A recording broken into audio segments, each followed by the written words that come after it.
예, 오늘은 화면을 이렇게 네요. 오늘은 창세기 연속 강해 설교를 함께 하도록 하겠습니다.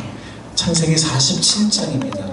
오늘은 요셉 같은 인재들을 키우는 꿈이라는 주제로 말씀을 나누도록 하겠습니다.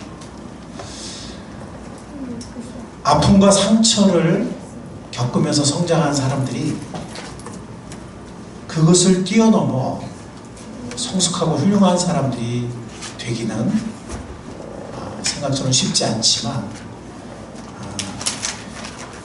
정말 그렇게 훌륭한 인물들로 성장하는 또 그런 훌륭한 인재들로 쓰임받는 경우들이 있습니다. 요셉이 그런 사람이었습니다. 요셉은 버림받은 형제였고, 요셉은 잊혀진 아들이었고, 요셉은 외롭고 상처 많은 사람이었습니다. 그러나 그는 냄새나는 비천한 토굴 감옥에서 나와서 대제국 이집트의 총리가 되었습니다.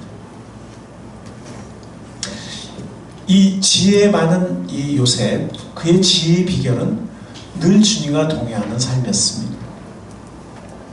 그는 주님과 동행하였을 때 주님이 주신 지혜로, 통찰력으로 기회가 왔을 때 이집트를 비롯한 온 땅에 엄청난 그러한 국가적 위기, 제국 전체의 위기에 대한 해법을 그는 제시했습니다. 그래서 그는 제국 이집트의 총리가 되었습니다.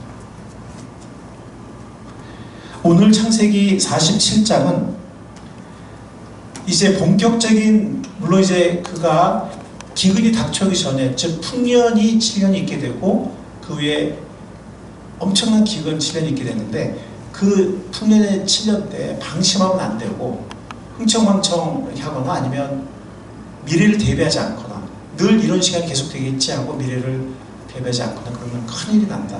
그래서 풍년의 7년 동안에 정말 곡식들을 잘 최대한 저장해 놔야 한다 하는 그런 해법을 제시했을 때, 그가 파라오 황제, 애굽의 파라오 황제, 성경에 바로라고 나오죠. 마음이 들어서 그가 총리로 발탁이 되었지만 이제 본격적인 기근이 닥쳐왔습니다. 7년의 풍년이 지나고 7년이라는 정말 긴 기간, 그리고 그냥 기근이 아니고 대기근이 찾아왔습니다. 이때 요셉이 어떻게 국가를 경영했는가, 어떻게 대처했는가 하는 것을 우리가 잘 살펴볼 수 있는 것이 바로 창세기 47장입니다. 13절을 먼저 보겠습니다. 창세기 47장 13절. 오늘 본문 말씀이죠.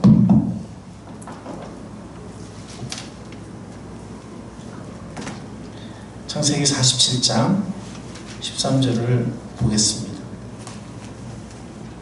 자, 우리 다 같이 한번 읽어볼까요? 시작.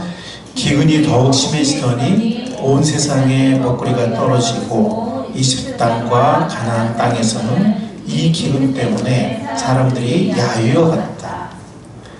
예, 원문에는 온 땅이 영어로 languish니까 약해지고 시들해졌다, 이런 뜻인데, 세 번역은 온 땅을 이제 사람들로 의역을 했습니다. 사람들이 야유어갔다. 사람들만이 아니라 온 땅이 시름시름했습니다.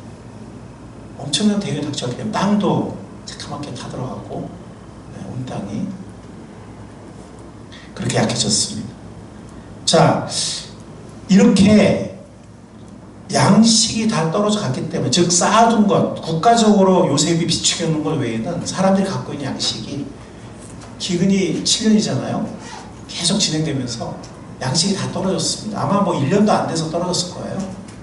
예. 1년은커녕 아마 몇 달이 가기도 전에 떨어졌을 가능성이 큽니다. 어쨌든 최소한 1년을 못 버텼을 텐데, 자, 이렇게 됐을 때 사람들이 곡식을 필요로 하잖아요. 그죠? 예, 이거는 코로나랑 또 다른 차원의 위기예요. 코로나는 걸리는 사람이 위험하지만 다른 사람들은 코로나에 걸리지 않을까 하는 불안감, 불안감 때문에 그것이 큰 어떤 염려나 스트레스가 될 수 있겠지만 기근은 그 누구도 예외를 두지 않습니다. 사람은 며칠만 굶어도 죽을 수가 있죠. 예. 이건 정말 모든 사람의 위기였어요. 예. 누구는 뭐 위기고 누구는 위기가 아니고 단지 불안한 그런 것이 아니라 모든 사람이 죽을 수 있는 죽음의 공포 가운데 위협 가운데 처했던 그런 엄청난 위기였습니다. 곡식이 필요했습니다. 곡식이 없으면 사람은 죽습니다.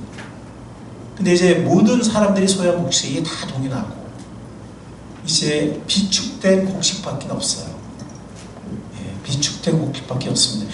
이것을 어떻게 경영하느냐, 이것이 정말 너무나 중요한 문제였습니다. 잘못 경영하면 이제 국가가 큰일 나는 거죠. 예, 국가 전체가 흔들리는 거죠. 파탄이 날 수도 있고 또 사람들의 불안과 또 사람들의 어떤 무한 경쟁이 일어날 수도 있는, 왜냐하면 이제 모든 사람들이 살려고 하잖아요. 그죠? 생존의 본능보다 생존 욕구보다 더 큰 게 무엇이 있겠습니까? 그죠? 예. 자, 옛날에 어떤 말이 있었죠? 사람이 사흘 굶으면 어떻게 된다고 그랬죠? 네, 삼작을 뛰어넘는다 그런 말이 있었죠. 그죠?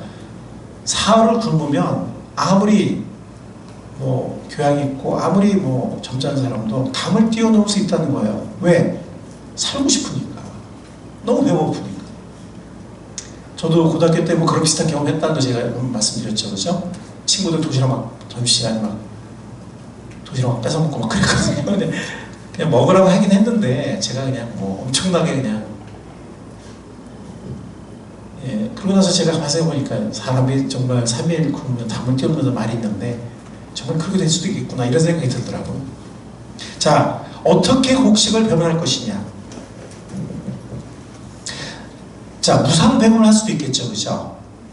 그죠? 네. 그런데 요셉은 그렇게 하지 않았어요. 요셉은 돈을 주고 상의했습니다. 그리고 돈이 다 떨어졌을 때는, 야, 돈이 다 떨어졌어? 알았어. 이제부터는 나라에서 곡식을 줄게. 그럴 수도 있잖아요. 그렇게 안 했습니다. 짐승, 그러니까 가축이죠. 짐승으로 상의했어요. 그리고 가축이 또 한 1년쯤 지나니까 또 가축도 다 떨어졌어요. 뭐 돼지도 뭐 소도 우리로 말하면 닭도 뭐 했는데 이제는 그것도 떨어진 거예요. 한 1년 지나니까. 성경에 보면 1년쯤 지났을 때 떨어졌다고 했어요. 그랬더니 이제는 땅으로, 네, 땅으로 곡식을 사겠습니다. 그러니까 어떤 결과가 생겼죠? 즉 무상배분하지 않았다는 거예요. 그러니까 어떤 결과가 생겼죠? 결과적으로 모든 토지가 국가 소유가 됐어요. 그래서 토지 개혁이 가능해졌어요. 그래서 요셉은 모든 토지를 다시 재배분했어요. 구획을 다시 정리하고 다 이렇게 재할당을 해서 사람들이 다 와서 살게 했습니다. 나라의 시스템이 완전히 재정비된 거죠. 만약에 곡식을 무상 배분했다면 어땠을까요? 자, 우리 어떤 생각에는 사람들이 이렇게 힘들고 나라에 있는 곡식을 쌓는 것이 있고 하니까 무상 배분은 되겠네 이런 생각 할 수 있잖아요. 그죠? 네, 그런데 그렇게 하지 않았습니다. 자, 만약에 무상 배분했다면 배분의 방법에 대한 논쟁이 또 엄청 붙었을 거예요. 우리가 이번에 국가에서 한번, 지자체가 한번 뭐 이렇게 보조금 줬잖아요. 그죠? 재난 보조금 줬는데 하여튼 뭐 어떻게 배분할 거냐, 엄청난 논쟁이 있었잖아요. 그죠? 엄청난 논쟁이 있었어요. 근데 그게 아니라 사람이 죽냐 사냐 하는 이런 부분으로 만약 곡식을 어떻게 배분할 것인가 했더라면 거기 뭐 귀족도 있었을 거고 군인들, 장군들도 있었을 것이고 또 거기 노예도 있었을 것이고 평민도 있었을 것이고 뭐 농사 짓는 사람, 장사하는 사람 또 많은 계층이 있었을 텐데 엄청난 논쟁이 있었을 것입니다. 뭐 도시 사람, 시골 사람 많았을 텐데. 그리고 일하지 않음으로써 곡식을 무상 배분하면 일하지 않겠죠. 그죠? 네. 농사도 짓지 않고 그러면 땅은 가뜩이나 지금 가뭄으로 타들어가고 있는데 땅은 7년을 적어도 곡식이 떨어진 다음에 한 6년 정도로 그렇게 하면, 네, 땅은 피폐해졌을 것입니다. 다시 농사짓기 어려운, 땅도 이렇게 관리 안 하면 농사를 계속 질 수 없잖아요. 그렇죠? 땅이라는 게 우리가 무한 경제할 수 있는 게 아니더라고요. 그리고 국가 재정이 파탄이 났을 것입니다. 뭐 옛날에 그런 말 있잖아요. 가난은 나라도 못 구한다, 뭐 그런 말이 있는데 국가 재정이 파탄이 났을 거예요. 그리고 7년간의 극심한 기근은 한 나라, 아예 온 천하를 파탄시킬 수도 있고 폭동이나 무법천지가 되었을 가능성도 있어요. 아까 그랬잖아요. 3일 굶으면 어떻게 된다고요? 다음 뛰어넘는데 만약에 국가에서 그 식량 관리하지 않고 그냥 나눠줬으면 어떤 사람은 아끼고 먹고 어떤 사람은 다 먹고 그러면 뭐 강도질을 할 수도 있는 것이고 뭐 폭동이나 할 수도 있고 뭐 사람이 죽는데 폭동 안 일으켰어요. 그죠? 무법천지가 되었을 뭐 더 달라 똑같이 줬으면 못 준다 이러면 또 뭐 하여튼 이렇게 무상 배분하는 처음부터 그렇게 했으면 뭐 이런 여러 가지 일이 생겨났을 가능성이 있습니다. 토마스 홉즈라는 사람은 만인에 대한 투쟁이라는 유명한 말을 했는데 리바이덜이라는 책을 쓴 사람이죠. 만인에 대한 투쟁. 아마 이런 일이 이 7년간의 대기근 기간 동안에 이집트에서 일어날 수도, 이집트 제국에서 일어날 수도 있었을 것입니다. 근데 요셉은 그렇게 하지 않았죠. 네, 그렇게 하지 않았습니다. 요셉은 모든 땅이, 물론 제사장들의 땅을 제외한 모든 땅이 이제 국가의 소유가 되었을 때 토지의 공개념이죠. 그렇죠? 토지는 사적인 것이 아니라 국가 것이다. 이렇게 된 거죠. 토지를 재배분하고 사람들을 이주시켜서 농사를 짓게 했어요. 뭐가 된 거죠? 사람들이 이제 소작농이 된 거예요. 자, 소작농, 그리고 우리 이미지가 긍정적이에요? 부정적이에요? 부정적이죠. 근데 뭐가 비슷하냐면 영원한 하나님의 나라는 왕국이거든요. 그래서 우리도 함께 주님과 왕노릇 한다고 그랬는데 왕국 그러면 여러분들 긍정적이에요? 부정적이에요? 긍정적이에요? 이 세상에 있는 왕들의 모습, 왕국이 그렇게 뭐 긍정적이지 않잖아요. 그죠? 예. 근데 다가오는 특히 그 영원한 새 하나님의 나라에서는, 새 땅에서는 그 왕국이 정말 의롭고 거룩하면서도 사랑이 충만한, 은혜가 풍성한 그런 나라가 될 거란 말이에요. 그런 것처럼 이 소작농도 우리의 기존의 개념은 왜 그러냐면 이 소작농의 그 이미지가 우리는 과거 우리나라들의 뭐 탕간오리 막 이런 거 있잖아요. 정말 열심히 뼈 빠지게 일했는데 다 바치고 나면은 먹고 살기도 쉽지 않아, 풀칠하기 쉽지 않아. 그 정도로 막 다 과중한 세금과 그렇게 수탈과 이런 것이 있었던, 또 중세 봉건 제도도 처음엔 잘 시작됐지만 이게 시간이 갈수록 굉장히 많은 세금을 걷어들이고 정말 농노라고 그러죠. 농사짓는 노예. 점점 그렇게 변질이 또 많이 됐었거든요. 그렇기 때문에 소작농 하면은 이게 이미지가 좋지가 않아요. 자, 그런데 이집트 백성의 반응은 달랐어요. 고마워했어요. 그래서 여기 보면 저도 처음에 의아했거든요. 이 사람도 굉장히 참 고마워하네 오히려. 예, 여러분도 읽으셨지만 씨앗을 달라고, 예, 우리가 바쳐 몸까지 팔겠다 말했어요. 그러면 양식을 주시고 또 씨앗을 달라. 그러면은 땅도 황폐하게 되지 않을 것이다. 이렇게 얘기를 했고 우리도 죽지 않을 것이다. 이런 얘기를 했거든요. 그리고 25절 보면은 25절, 자 우리 한번 읽어볼까요? 25절 읽어보겠습니다. 시작. 백성들이 말하였다. 어른께서 우리의 목숨을 건져주셨습니다. 어른께서 우리를 어여삐 보시면 우리는 기꺼이 바로의 종이 되겠습니다. 네, 기꺼이 토지를 바치고 소작농이 되겠다는 거죠. 근데 그게 왜 그러냐면 세금을 20%, 5분의 1만 국가에 바치고 내고 80%는 소득을 누릴 수가 있었어요. 사실 제가 미국 유학을 했지만 미국에서 보면 30% 이상 세금 내는 사람도 무지 많거든요. 특히 돈을 많이 벌수록 엄청난 세금을 내요. 평범한 사람들도 25% 30% 내는 사람도 많고요. 이렇게 조금 돈 많이 벌었다 그러면 40% 이상 내고 막 이러거든요, 세금을. 뭐 유럽도 마찬가지죠, 그렇죠? 예. 그 사회주의 복지정책 쓰는 스웨덴이나 같은 그런 많은 나라를 보면 굉장히 많은 세금을 걷거든요. 근데 20%만, 그것도 요즘이 아니에요. 이 옛날 왕권이 막강하던 시절에. 이해하시겠죠? 그 왕권이 막강한 시절에 정말 죽으라면 죽을 수밖에 없고, 지금은 뭐 곡식까지 쥐고 있으니까 꼼짝 말하죠, 그죠? 뭐 50%를 걷어도 할 말이 없는, 혹은 어떻게 해서 먹고 살아야 되는 그런 상황인데 20% 외에는 80%를 소득으로 가질 수가 있었어요. 그래서 씨앗도 뿌리고 땅도 황폐하지 않게 하고 계속 농사를 짓고 홍거지게 먹고서 이렇게 할 수가 있었어요. 남으면 저축도 할 수 있고. 그렇기 때문에 그들이 오히려 안정된,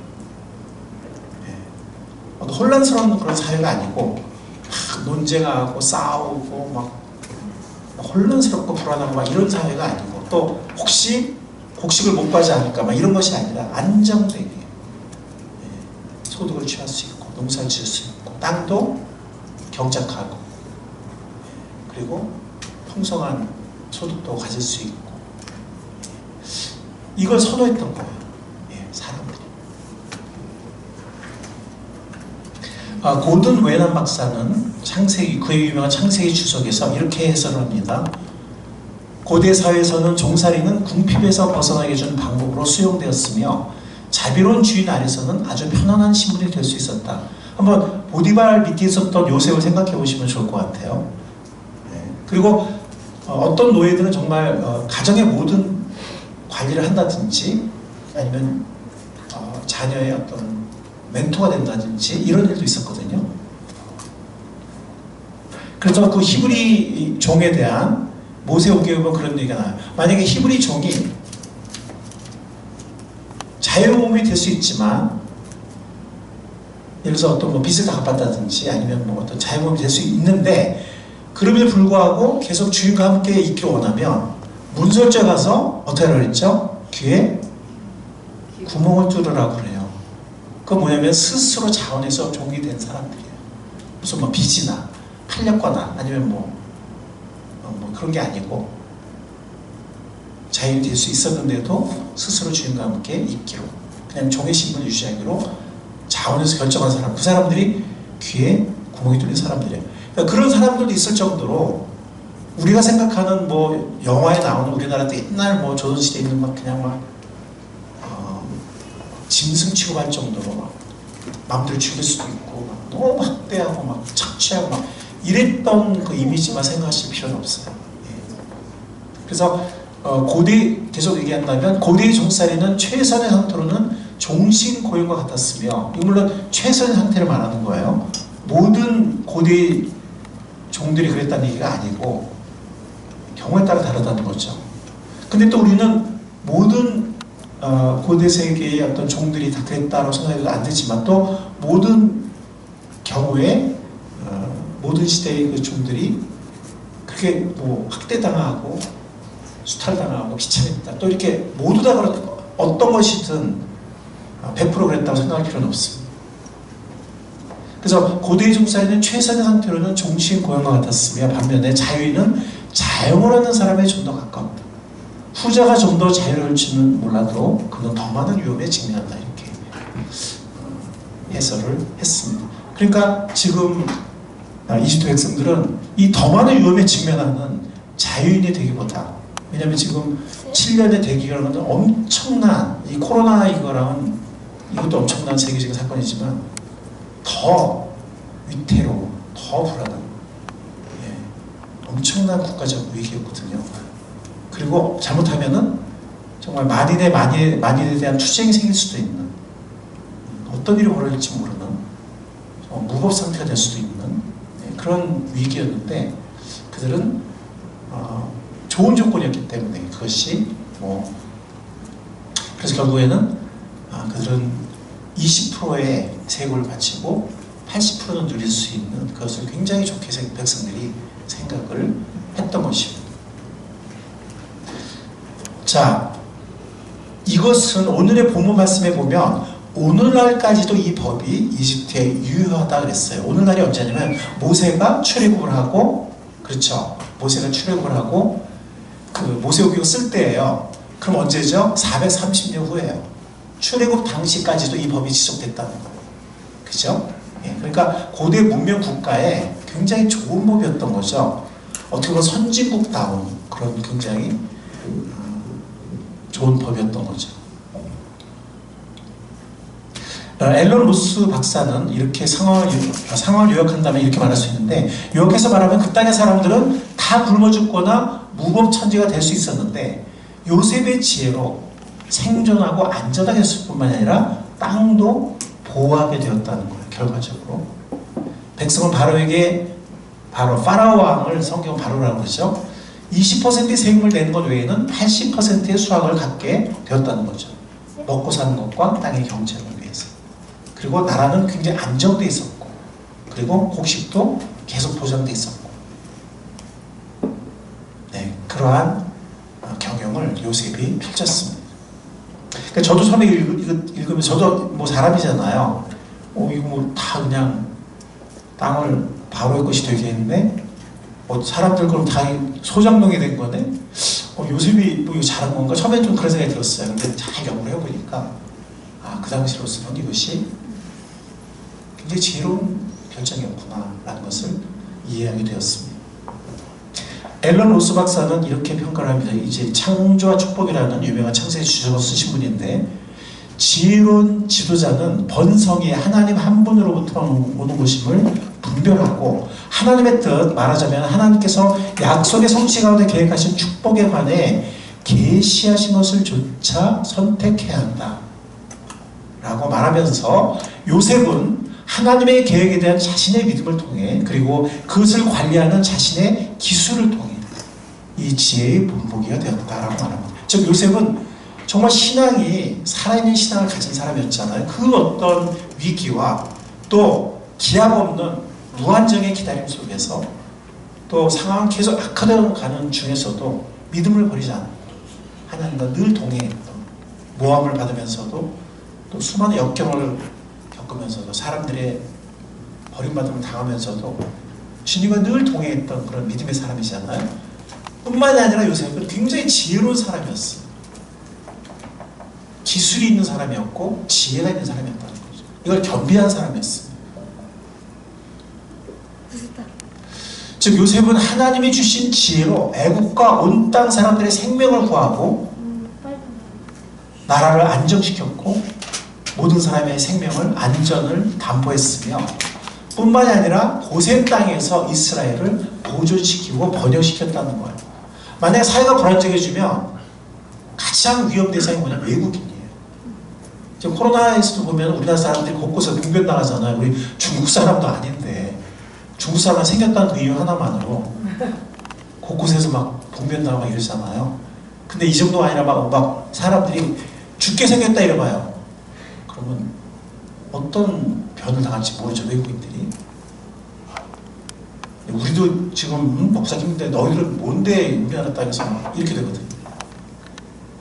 요셉은 하나님 주신 지혜로 애국과 온 땅 백성의 생명을 구했고, 나라를 안정시켰고, 미래를 경영할 수 있는 또 땅을 되살렸고, 그리고 고센 땅이라는 곳에서 이스라엘을 보존시키고 번영시켰습니다.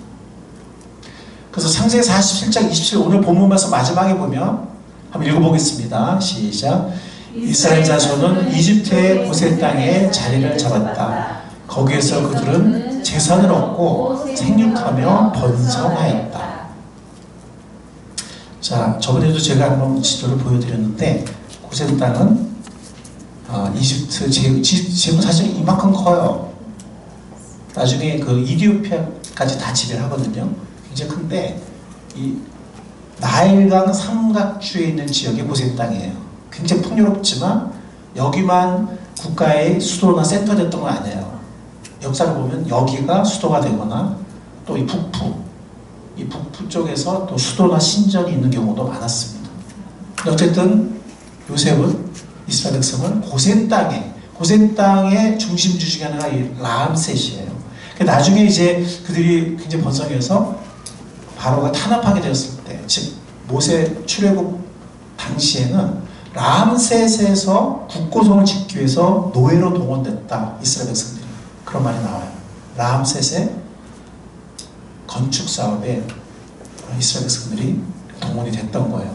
그래서 어쨌든 왜냐하면 그들이 고생 땅에 살고 있었기 때문에.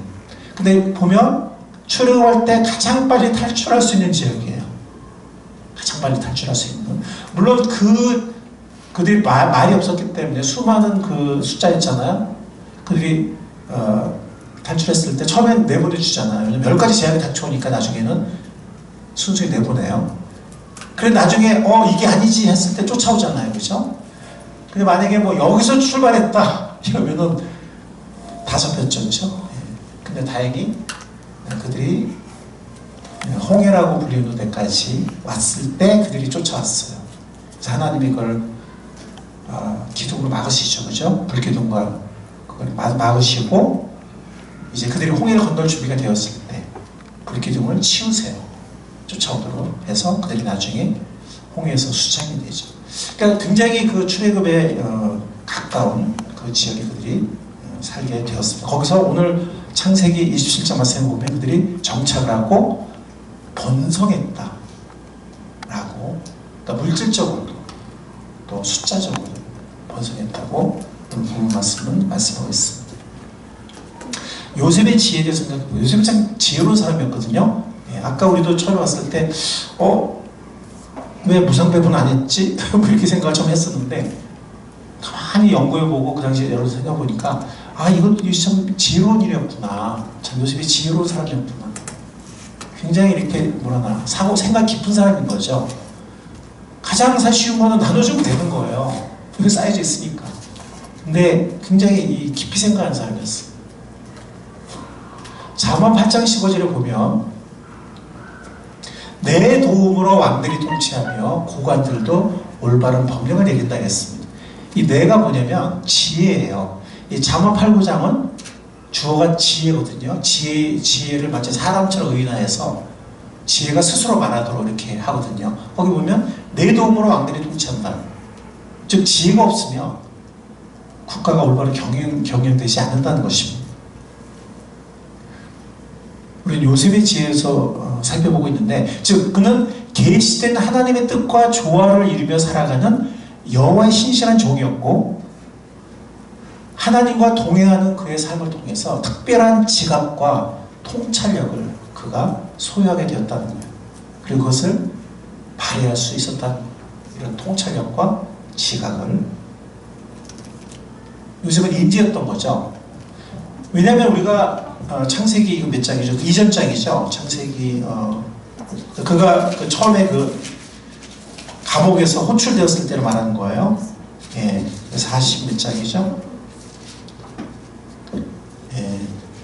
41장에 그 애굽이 감옥에서 호출되었을 때 그의 꿈 해석과 뿐만 아니라 꿈만 해석한 것이 아니라 꿈은 위기에 대한 해석이잖아요. 그죠? 근데 어떻게 해결할지 너 의견이 없냐고 황제가 물어봐요. 왜냐면 아무도 못한 그 해석을 하니까. 물어봤을 때 그의 입에서 놀라운 얘기가 나와요.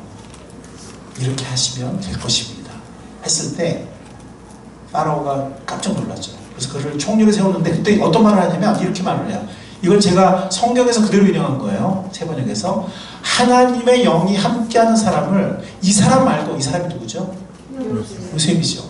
어디에서 또 찾을 수 있겠느냐. 물론 바라오는 야훼 하나님을 믿는 사람은 아니지만 뭔가 봤던 거, 이 사람 평범한 사람이 아니다. 뭔가 어떤 신적인 통찰력을 가진 사람이다 라는 것을 느꼈던 거예요. 파라오 황제가. 그래서 이렇게 말한 거예요. 하나님의 영이 함께하는 사람을 이 사람과 어디 또 찾을 수 있겠느냐 라고 말하면서 정말 듣도 보도 못한 30대의 젊은이죠. 얼마 전까지 죄수였어요. 조금 전까지. 거기 얼마나 많은 고관이 있었을 것이며 얼마나 많은 기득권층과 권력층이 있었겠어요. 또 고대 그 왕궁에는 현인들이 있었거든요. 소위 궁정 선지자도 있었고 궁정의 지혜자들, 현인들도 있었어요. 왕에게 조언을 하는. 다 지켜두고 새파란 젊은이를 좀 전까지 죄졌던 사람을 총리로 세울 때는 이 사람은 평범한 사람이 아니다라는 걸 느꼈던 거예요. 하나님의 영이 함께하는 정말 지혜로운 사람이라고 얘기를 하면서 총리를 세웠습니다. 즉 요셉은 하나님과 긴밀하게 동행한 사람이었고 지혜와 실력을 겸비한 사람이었던 것입니다. 우리 아이들을 요셉과 같은 인재로 키울 수 있으면 얼마나 좋을까요? 아멘. 네. 쉬운 일은 아니지만 그래서 기도가 필요하겠죠. 우리의 삶의 본, 나는 일꾼 안 돼서 좋으니까 너만 일꾼 돼 이렇게 하지 말고 나도 일꾼 되도록 열심히 할게. 나도 정말 하나님 나라를 위해서 또 이 시대의 필요를 위해서 네가 정말 좋은 일꾼이 한번 됐으면 좋겠다. 삶의 본과 사랑과 지혜로 가르칠 수 있으면 좋겠습니다. 요셉과 같은 믿음의 사람이 되게 하는 게 일단은 중요해요. 믿음의 사람이 되게 하는. 저는 영어 독서 우리 도서관을 하고 있잖아요. 그죠? 예.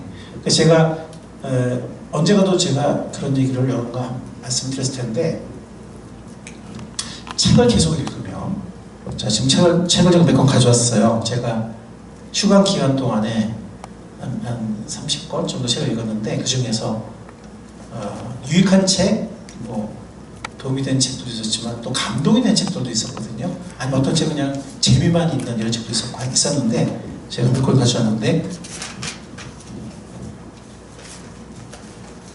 이 책도 제가 읽으면서 애들 책이지만 굉장히 감동을 받았고요.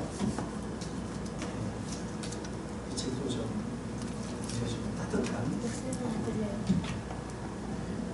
뱃버려 옷이라는 거는 아마 번역이 되는 걸로 알고 있는데 성장의 아이들, 그래서 저도 굉장히 많이 느꼈습니다. 이런 책을 하나만 읽어도 왕따의 문제, 또 왕따를 친구가 나갈 때 나는 안 나가지만 내가 어떻게 행동해야 될까, 이런 부분 우리가 다 교훈할 필요가 없는 것 같아요. 이런 책 하나 읽으면 그냥 느껴요. 이 책도 참 저는 굉장히 좋게 읽었고요. 제가 다 가져와서 그냥 몇 권만 가져왔지만 책을 통해서 사람은 다양한, 그러니까 많은 폭넓은 경험을 할 수 있어요.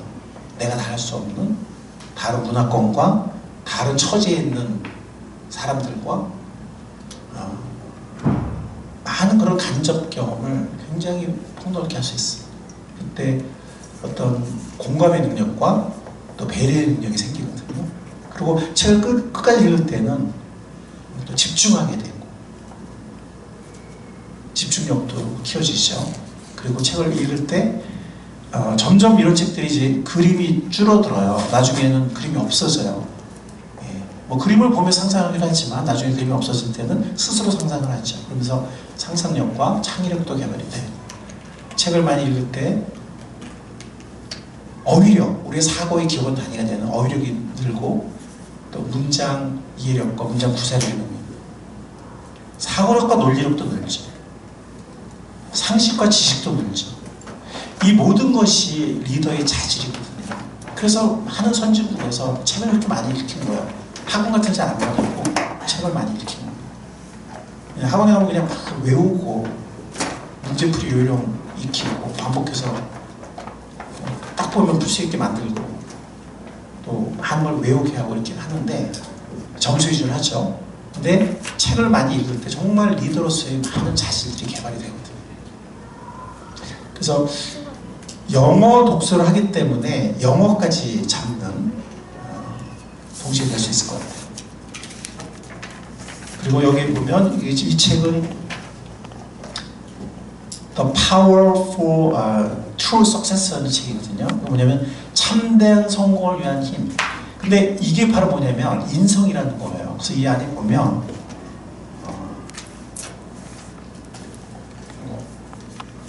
낙심이 아닌 오래 견딤이라든가, 제가 딱 핀 여기서는 성급함이 아닌 주의 깊음, 코셔스니스라는 이제 인성에 대한 건데, 여기 보면 성경 구절과 또 자연에서의 비유와 그다음에 실제적인 어떤 좋은 글들과 또 적용을 위한 또 토의 이런 것들도 있거든요.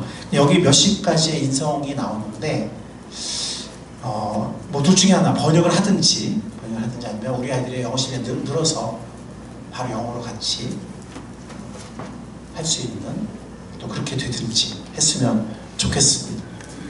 그리고 고전 독서도 계속하면서 또 고전을 통해서 많은 고전은 정말 지혜의 가장 근원적인 세계이기 때문에 저도 요즘에 어떤 이렇게 학교 오가면서 요즘에 책을 많이 듣는 책을 하는데 최근 책도 들어봤어요. 코로나 이후의 세상 어떻게 될 건가. 도움 많이 됐는데 끝나고 났을 때는 물론 뭔가 얻었지만 그다음에 제가 다른 고전을 읽었을 때 얼마 전까지 이제 국가론을 읽었고 지금은 이제 에밀이라는 그 고전의 교육의 고전이죠. 교육에 있어서 그러니까 그런 것을 읽을 때의 그런 것과는 조금 차원이 다른 것 같아요. 고전은 정말 그 근원이라는 걸까요? 가장 근원적인 지혜, 근원적인 어떤 그 셈인 것 같아요. 그래서 뭐 고전이라는 게 뭐 너무 엄청나게 생각할 필요 없어요.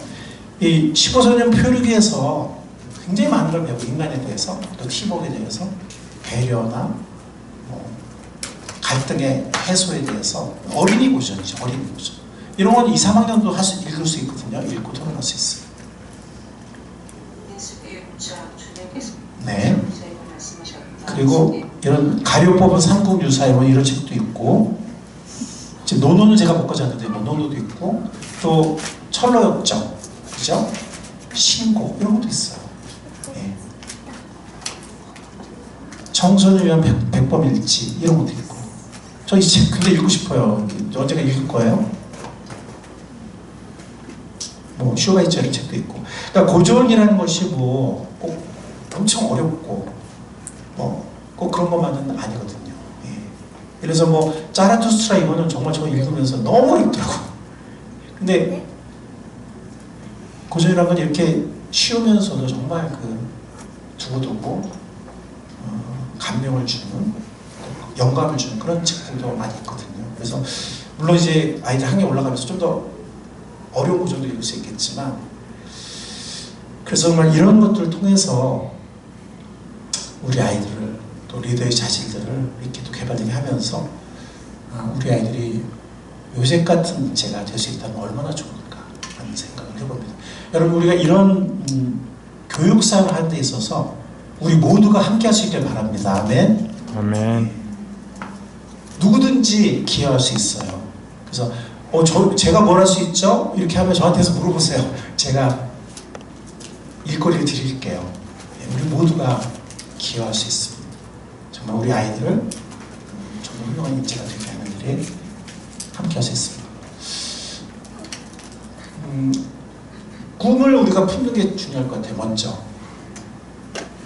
그것이 이루어지기 위해서는 시간이 걸리겠고 헌신이 필요하겠고 또 하나님의 은혜가 필요하겠지만 꿈을 품지 않으면 아무것도 이루지 않거든요. 꿈을 품는 게 중요할 것 같습니다. 요셉이나 다니엘 같은 또 에스더나 룻 같은 꼭 필요한 저는 세상적인 출세 이런 걸 말하는 게 아니에요. 꼭 필요한 인재들을 길러내는 꿈을 우리가 품었으면 좋겠습니다. 제가 요즘에 굉장히 마음 가운데 있는 말이 이 말이에요. 한 사람이 바뀌면 세상이 바뀔 수 있다. 이거는 교육에 대한 뜻이 있는 사람들, 꿈이 있는 사람들이 많이 그 마음에 품고 있는 말이기도 하고 또 우리가 품어야 할 말이기도 한 것 같아요. 한 사람이 바뀌면 세상이 바뀔 수 있다. 자, 우리 정말 그 요셉 같은 인재들, 예. 그러니까 저도 지금 교육사업을 하고 있지만 제가 읽는 책 중에 이런 책도 있어요. 저희 집에 있는 책 중에 보면 1등이 아니면 행복할 수 없는 것인가 이런 책이 있고 또 어떤 책이 있냐면 소득이 국민 소득이 많지 않으면 우리는 행복할 수 없는 것인가 이런 책이 있거든요. 그러니까 우리 교육하는 사람들이 생각하는 교육이라는 건 뭐예요? 원어가 뭐냐면 안에 있는 걸 끌어내는 거잖아요. 하나님이 주신 천국적 사람의 소질과 탤런트를 끄집어내는 게 에듀케이션이거든요. 이 덕이라는 거는 어원 시간에 했지만 시원해 기억나니? 리드의 뜻이에요. 리드. 그러니까 E는 아웃이에요. X 아웃이거든요. 끄집어내는 것이 막 주입하는 게 아니란 말이에요.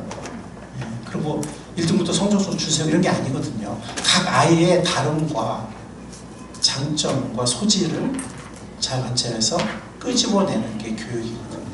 그러니까 각자의 아이들이 최선이 되게 하는 것이지 어떤 점수를 가지고 꼭 1등이 되게 하겠다 아니면 세상에서 출세를 시키겠다 이러는 게 아니에요. 물론 개 중에는 어떤 뭐 세상 뭐 어떤 실제적인 뭐 그런 거를 하는 아이들이 나올 수도 있겠지만 다양한 분야에서 말 그대로 아이의 소질과 재능을 따라 다양한 분야에서 정말 하나님이 주신 것이 최선이 되게 하는 그게 교회라 생각을 하는데 그런 인성과 믿음을 겸비한 인성과 믿음을 겸비하고 영어라든지 실력도 겸비한 이런 아이들이 그렇게 성장할 수 있도록 우리가 도와준다면 끌어준다면 각 분야에서 이런 한 사람 한 사람을 통해서 바뀔 수 있다는 거죠. 변화가 일어날 수 있다는 거죠.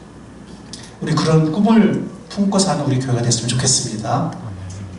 이런 꿈을 품고 교육에 임하는 우리 부모들이 됐으면 좋겠습니다. 네, 그리고 우리 꿈사랑 공동체가 되었으면 좋겠습니다. 기도하실 거죠? 네, 우리 모두 기도하면서 우리 모두가 또 기여하면서 이런 귀한 교육 사역을 주님께 쓰임 받았으면 좋겠습니다. 기도하겠습니다.